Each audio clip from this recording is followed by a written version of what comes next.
ಶಿವಾಯ ಗುರವೇ ನಮಃ. ಶ್ರೀಮಾತ್ರೇ ನಮಃ. ಶ್ರೀ ವಿಷ್ಣು ರೂಪಾಯ ನಮಃ ಶಿವಾಯ. ಎಲ್ಲರಿಗೂ ಕೂಡ ತಿಳಿದಿರುವಂಥದ್ದೇ ಗರ್ಭ ಸಂಸ್ಕಾರ ಅಂದರೆ ಮಗು ಗರ್ಭದಲ್ಲಿರಬೇಕಾದ್ರೆ ಅದಕ್ಕೆ ಕೊಡ್ತಕ್ಕಂಥ ಒಂದು ತರಬೇತಿ ಅನ್ಬೋದು.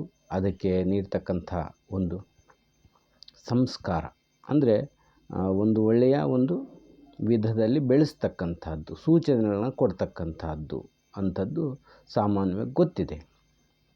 ಈಗ ನೀವು ಈ ವಿಡಿಯೋ ನೋಡ್ತಾ ಇದ್ದೀರಂದರೆ ಅದರ ಒಂದು ಇದು ಇಲ್ಲದೇ ನೀವು ಇಲ್ಲಿ ನೋಡಲಿಕ್ಕೆ ಸಾಧ್ಯ ಇಲ್ಲ.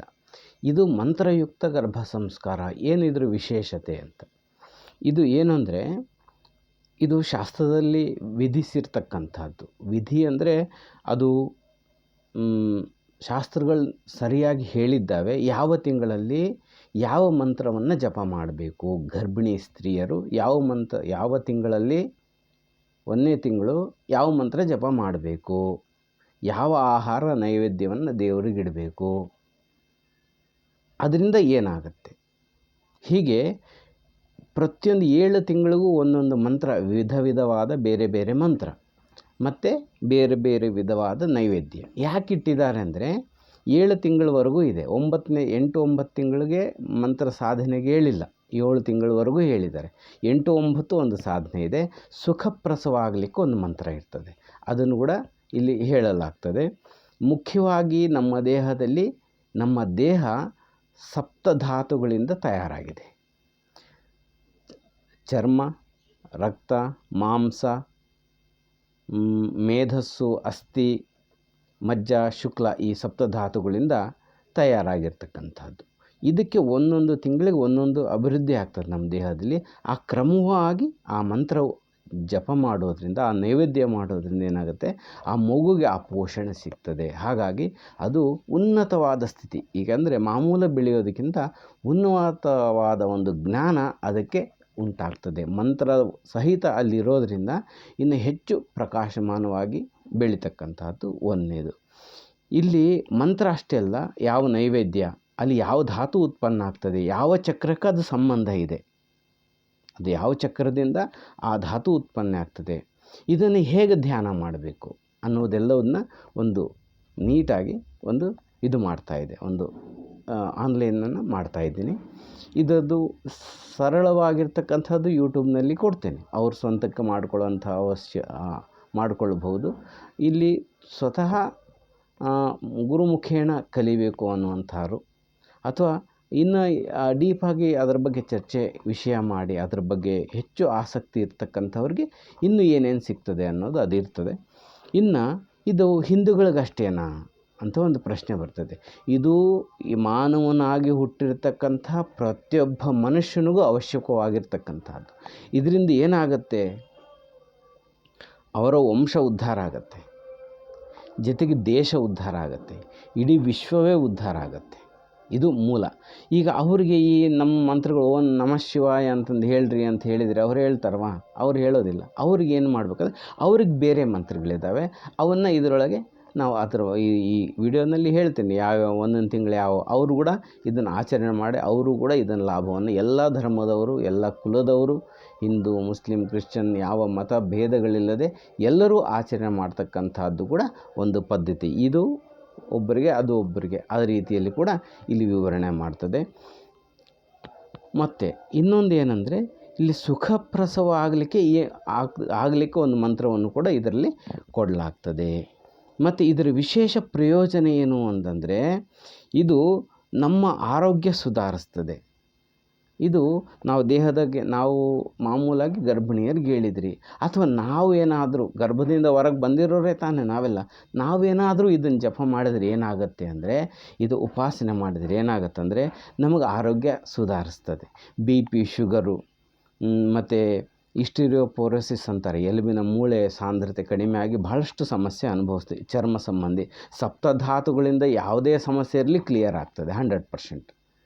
ಇಷ್ಟು ದೃಢವಾಗಿ ಯಾಕೆ ಹೇಳ್ತಾ ಇದ್ದೀನಿ ಅಂದರೆ, ನಾನು ಕೆಲವು ಜನಗಳಿಗೆ ಹೇಳಿ ಅದರ ರಿಸಲ್ಟನ್ನು ನಾನು ನೋಡಿದ್ದೀನಿ. ಯಾಕಂದರೆ ಈ ಸಾಧನೆ ಮಾಡಿರೋರು ಮಾಡಿ ಹುಟ್ಟಿರ್ತಕ್ಕಂಥ ಜಾತಕಗಳ ಒಂದು ಪ್ರಭಾವ ಒಂದೇ ಸಲ ಗರ್ಭಿಣಿ ಆಗಿದ್ದಾರೆ. ಆದರೆ ಒಬ್ಬರಿಗೆ ಇದು ಸಂಸ್ಕಾರ ಇಬ್ಬರಿಗೂ ಕೊಟ್ಟಿವಿ ಇದನ್ನು ಮಾಡಿರಿ ಅಂತ. ಒಬ್ಬರು ಮಾಡಲಿಲ್ಲ, ಒಬ್ಬರು ಮಾಡಿದರು, ಇಬ್ಬರದ್ದು ಡೆಲಿವರ್ ಆಯಿತು. ಆದರೆ 2 ಜಾತಕ ತಗೊಂಡು ನೋಡಿದರೆ ಯಾರು ಜಪ ಮಾಡಿದರೆ ಅವರ ಜಾತಕ ಉತ್ಕೃಷ್ಟವಾಗಿದೆ, ಜಪ ಮಾಡಲೇ ಇಲ್ಲದವ್ರದ್ದು ಕಡಿಮೆ ಆಗಿದೆ. ಅದ್ರಾಗ ಏನು ಸತ್ವ ಇಲ್ಲ. ಆ ಥರ ಇರೋದು ನಾವು ಸ್ವತಃ ನೋಡಿದ್ದೀವಿ. ಯಾಕಂದ್ರೆ ನಾನು ಅಸ್ಟ್ರಾಲಜಿ ಇರೋದ್ರಿಂದ ಅದನ್ನು ಕೂಡ ನೋಡಿದ್ದೀನಿ.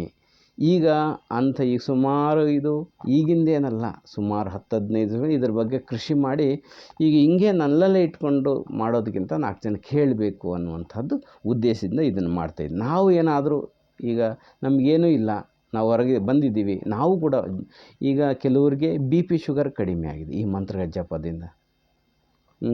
ಅದಕ್ಕೆ ಯಾವ ಥರ ಮಾಡಬೇಕು ಏನೆಲ್ಲ ಕ್ರಮವಾಗಿ ಹೇಳಿದ್ದೀನಿ, ಅದು ಪ್ರಕಾರ ಮಾಡಿದರೆ ಅದು ಕೂಡ ಕ್ಲಿಯರ್ ಆಗುತ್ತೆ.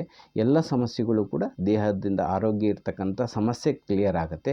ಆರೋಗ್ಯ ಒಂದು ಕ್ಲಿಯರ್ ಆದರೆ ಮನಸ್ಸು ಕ್ಲಿಯರ್ ಆಗುತ್ತೆ. ಮನಸ್ಸು ಕ್ಲಿಯರ್ ಆದರೆ ಎಲ್ಲವೂ ಕ್ಲಿಯರ್ ಆಗ್ತವೆ, ಎಲ್ಲವೂ ಸರಿಯಾಗಿ ನಡೀತವೆ ಅನ್ನೋದು ಮುಖ್ಯವಾಗಿರ್ತಕ್ಕಂಥದ್ದು.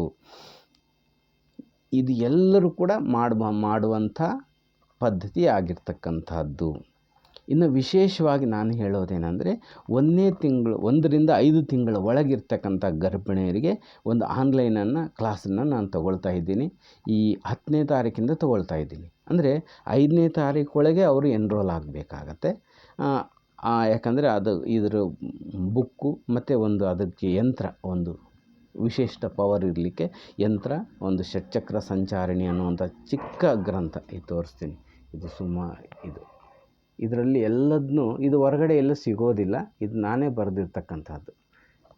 ಯಾಕಂದರೆ ಮಂತ್ರಗಳೇನು ನಾನು ಸೃಷ್ಟಿ ಮಾಡಿಲ್ಲ, ಪೂರ್ವದಲ್ಲಿ ಋಷಿಮುನಿಗಳಿಂದ ಕೊಟ್ಟಿರ್ತಕ್ಕಂಥವೇ. ಎಲ್ಲವೂ ಕೂಡ ಪ್ರಮಾಣವಾಗಿ ಶಾಸ್ತ್ರೀಯವಾಗಿ ಇರ್ತಕ್ಕಂಥದ್ದು ಇಲ್ಲಿ ಸಿಗ್ತಕ್ಕಂಥದ್ದಿದೆ.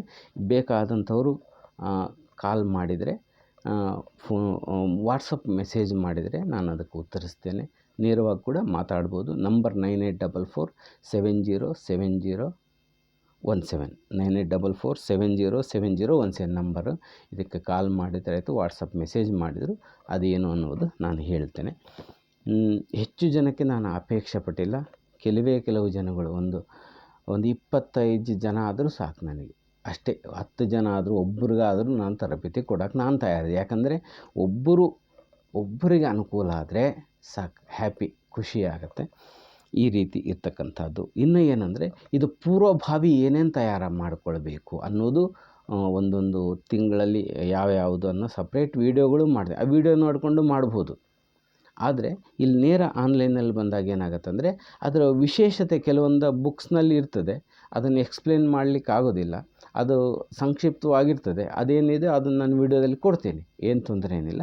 ಆದರೆ ಕೆಲವೊಂದು ಡೆಪ್ತ್ ವಿಚಾರ ಬಂದಾಗ ಅಲ್ಲಿ ನೇರ ಧ್ಯಾನ ಮಾಡಿಸತಕ್ಕಂಥದ್ದು. ಧ್ಯಾನ ಹಿಂಗೆ ಮಾಡಿರಿ ಅಂತ ಹೇಳಿರ್ತೀವಿ, ಆ ಧ್ಯಾನ ಕುದುರೋದಿಲ್ಲ. ಕೆಲವರು, ನಾನು ನೋಡಿರೋದಂಗೆ ಕೆಲವರು ಹೆಚ್ಚು ಪ್ರೆಷರ್ ತೊಗೊಂಡಿದ್ದಾರೆ, ಒಳ್ಳೆ ಮಗು ಬೇಕು ಅಂತ ಪ್ರೆಷರ್ ತೊಗೊಂಡಿದ್ದಾರೆ. ಆ ಥರ ಆ ಪ್ರೆಷರ್ ಕೂಡ ತಪ್ಪೆ. ಇದು ಮಾಡಬೇಕು, ಕೈ ಬಿಡಬೇಕು ಅಷ್ಟೇ. ಅಯ್ಯೋ ಬರ್ತತೋ ಇಲ್ಲೋ ಅಂತ ಗಾಬರಿ ಮಾಡಿಕೊಳ್ಳುವಂಥವ್ರು ನಾನು ನೋಡಿದ್ದೀನಿ. ಅಂಥ ಮಗು ಜಾತಕಗಳು ನೋಡಿದ್ದೀನಿ. ಆದರೆ ಅವು ತುಂಬ ಚೆನ್ನಾಗಿದ್ದಾವೆ. ಆದರೆ ಕಷ್ಟದಿಂದ ಹೊರಗೆ ಬರತಕ್ಕಂಥದ್ದು. ಇಲ್ಲಿ ತಾಯಿ ಕಷ್ಟಪಟ್ಟು ಹೊರಗೆ ಕಷ್ಟಪಡ್ತಾಳಲ್ಲ, ಅಲ್ಲಿ ಒಳಗೆ ಫಸ್ಟ್ ಕಷ್ಟ ಬಂದು ಆಮೇಲೆ ಸುಖ ಬರ್ತದೆ. ಆ ಥರ ಜಾತಕಗಳನ್ನೂ ಕೂಡ ನಾನು ನೋಡಿದ್ದೀನಿ. ಹಾಗಾಗಿ ಇದನ್ನು ಸ್ವಂತಕ್ಕೆ ಒಂದು ಟೆನ್ಷನ್ ತೊಗೊಳ್ಳಿಲ್ದಂಗೆ ಮಾಡಬೇಕು. ಆಮೇಲೆ ಇನ್ನೂ ಮುಖ್ಯವಾಗಿರೋದಂದರೆ ಇದು ಕೇವಲ ಗರ್ಭಿಣಿಗೆ ಅಷ್ಟೇ ಅಂತಲ್ಲ, ಇದು ಕುಟುಂಬಕ್ಕೆ ಪೂರ್ತಿ ಸಂಬಂಧ ಇರ್ತಕ್ಕಂಥದ್ದು. ಯಾಕಂದರೆ ಒಂದು ಕುಟುಂಬ ಇದೆ ಅಂದರೆ ತಾಯಿಗಷ್ಟೇ ಸಂಬಂಧ ಇಲ್ಲ, ಆ ತಂದೆಗೂ ಗಂಡನಿಗೂ ಸಂಬಂಧ ಇರ್ತದೆ. ಅದ್ರ ಬಗ್ಗೆ ಅತ್ತೆ ಮಾವಿಗೂ ಭಾಳ ಪ್ರೋತ್ಸಾಹ ಕೊಡ್ತಕ್ಕಂಥದ್ದು ಅವ್ರದ್ದು ಒಂದು ಇದು ಇರ್ತದೆ. ಅಂದರೆ ಜವಾಬ್ದಾರಿ ಮನೆ ಎಲ್ಲರದ್ದು ಇರ್ತದೆ. ಅವರಿಗೆ ದೌಹೃದಯ ಅಂತ ಕರೀತಾರೆ. 2 ಹೃದಯ ಇರ್ತಕ್ಕಂಥವ್ರು, ಅಂದರೆ ಒಳಗೆ ಮಗು ಇರ್ತದೆ, ಅದನ್ನೊಂದು ಹೃದಯ, ತಾಯಿದು 2 ಹೃದಯ. ಅಲ್ಲಿ ಮಗುನ ಹೇಗೆ ನೋಡ್ಕೊಳ್ಬೇಕಂದ್ರೆ, ಗರ್ಭಿಣಿ ಆಯಿತು ಅಂದ್ಬಿಟ್ಲೆ ಅವ್ರನ್ನ ಭಾಳಷ್ಟು ಮೃದುವಾಗಿ ನೋಡ್ಕೊಳ್ಬೇಕು. ಅವ್ರನ್ನ ಈ ಥರ ಇರ್ತದೆ. ಅವ್ರಿಗೆ ಏನು ಬೇಕೋ ಅವ್ರನ್ನ ಅಷ್ಟೇ ವಿಧವಾಗಿ ಸೂಕ್ಷ್ಮವಾಗಿ ಅವ್ರು ನೋಡ್ಕೊಳ್ಬೇಕು. ಗದರಿಸುವಂಥದ್ದು, ಬೆದರಿಸುವಂಥದ್ದು, ಕೆಲವೊಂದು ಸುಮ್ಮನೆ ಸಣ್ಣ ಪುಟ್ಟ ಇದಕ್ಕೆ ಒತ್ತಡ ಕೊಡ್ತಕ್ಕಂಥದ್ದು ಮಾಡಬಾರ್ದು. ಈಗ ಒಂಟಿ ಕುಟುಂಬಗಳಿರ್ತವೆ ಸಾಮಾನ್ಯವಾಗಿ. ಅವ್ರಿಗೆ ಇವರೇ ಕೆಲಸ ಮಾಡ್ಕೋಬೇಕು, ಎಲ್ಲ ಎಷ್ಟು ಒತ್ತಡ ಇರ್ತದೆ, ಅದಕ್ಕೆ ಸಹಕಾರ ಮಾಡುವಂಥದ್ದು ಎಲ್ಲದನ್ನು ಕೂಡ ಆ ತರಬೇತಿ ಇದರೊಳಗೆ ನಾನು ನೀಟಾಗಿ ತಿಳಿಸ್ತೇನೆ. ಈ ಒಂದು ಸಂಚಿಕೆ ಇದೊಂದು 5-6 ವೀಡಿಯೋಗಳು ನಿಧಾನಕ್ಕೆ ಒಂದೊಂದು ತಿಂಗಳು ಏನು ಮಾಡಬೇಕು, ಇದಕ್ಕೆ ಪೂರ್ವಭಾವಿ ಹೆಂಗಿರಬೇಕು ಅಂತ ಕ್ರಮವಾಗಿ ನಾನು ನಿಮಗೆ ಹೇಳ್ತೇನೆ. ಆಸಕ್ತಿ ಇರ್ತಕ್ಕಂಥವರು ನೀವು ಕಾಲ್ ಮಾಡಿರಿ, ನಿಮಗೆ ಹತ್ರ ಇರ್ತಕ್ಕಂಥವ್ರಿಗೆ ನಿಮಗೆ ಶೇರ್ ಮಾಡಿರಿ. ಯಾಕಂದರೆ ಶೇರ್ ಮಾಡಿರಿ ಅಂತ ನಾನು ಹೇಳ್ಕೊಳಕ್ಕೆ ನನಗೆ ಆಗೋದಿಲ್ಲ. ಯಾಕಂದರೆ ಇಷ್ಟ ಇದ್ದರೆ ಅವರೇ ಶೇರ್ ಮಾಡ್ತಾರೆ, ಅವರೇ ಲೈಕ್ ಮಾಡ್ತಾರೆ, ಅವರೇ ಮೆಸೇಜ್ ಮಾಡ್ತಾರೆ. ಅವರು ಏನು ಇದ್ರಾಗೆ ಏನು ಕಾಮೆಂಟ್ ಕೂಡ ಅವರೇ ಮಾಡ್ತಾರೆ. ಇದು ಕೇಳ್ಕೊಳ್ಳೋದ್ರೆ ಏನೂ ಇಲ್ಲ. ಅವ್ರಿಗೆ ಇಷ್ಟ ಆದರೆ, ಅವ್ರಿಗೆ ಅರ್ಥ ಆದರೆ, ಸಂತೋಷ ಅನಿಸಿದ್ರೆ ಅವರೇ ಕಾಮೆಂಟ್ ಮಾಡ್ತಾರೆ, ಅವರೇ ಲೈಕ್ ಮಾಡ್ತಾರೆ, ಅವರೇ ಶೇರ್ ಮಾಡ್ತಾರೆ. ಯಾಕಂದರೆ ಇನ್ನೊಬ್ರಿಗೆ ಒಳ್ಳೆಯದಾಗಲಿ ಅನ್ನೋ ಒಂದೇ ಉದ್ದೇಶದಿಂದ ಹತ್ತಿರದಾಗಿರ್ತಕ್ಕಂಥ ಗರ್ಭಿಣಿಯರು ಅವ್ರಿಗೊಂದು ಈಗ ಪ್ರಾರಂಭ ಆದರೆ ಇನ್ನು 20 ವರ್ಷದಲ್ಲಿ ಉಜ್ವಲವಾದಂತಹ ಭಾರತವನ್ನು ನಾನು ನೋಡ್ಬೋದು. ಇನ್ನೊಂದು 20 ವರ್ಷ. ಯಾಕಂದರೆ ಇವರೆಲ್ಲರೂ ಕೂಡ ಹೊರಗೆ ಬಂದರೆ ಆ ದಿವ್ಯವಾದ ಭವ್ಯವಾದ ಭಾರತವನ್ನು ಇಡೀ ವಿಶ್ವವನ್ನು ನೋಡ್ಬೋದು ಅಂತ ಒಂದು ಸಂಕಲ್ಪ. ಇದಕ್ಕೆ ಎಲ್ಲರೂ ಸಹಕರಿಸ್ರಿ ಅಂಥೇಳಿ ಕೇಳ್ಕೊಳ್ತೇನೆ. ಶಿವಾಯ ಗುರುವೇ ನಮಃ. ಶ್ರೀಮಾತ್ರೆ ನಮಃ.